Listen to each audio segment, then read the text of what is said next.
President Joe Biden is set to make a number of sweeping changes in his first 100 days of office.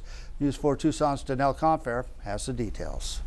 We'll give you copies of these executive orders. In the first hours of his presidency, President Biden signed 17 executive actions reversing many Trump administration policies. One of the presidential orders includes a federal mask mandate on federal property and extending the federal eviction freeze. I think, of course, we have to fix COVID before we can fix the economy. I think they, go hand in hand. We have to do as much as we can for both. Biden also proposing a nearly $2 trillion stimulus package to address economic issues caused by the pandemic, which could include an additional $1,400 in direct payments to citizens, which has to pass the House and Senate. We would hope that all the payments would go to the people in the United States, America first, rather than what we've seen in the past with all of the money going to foreign countries. Another key policy change, immigration.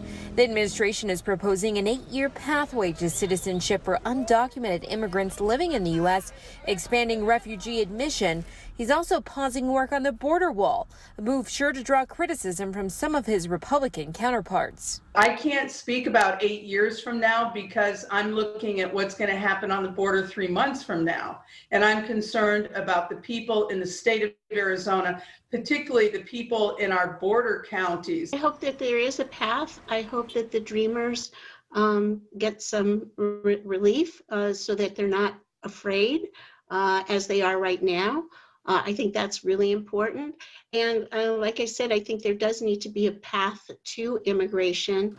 President Biden also tackling climate change by rejoining the Paris Climate Accord. We've got you covered, Danelle Confair, News 4 Tucson.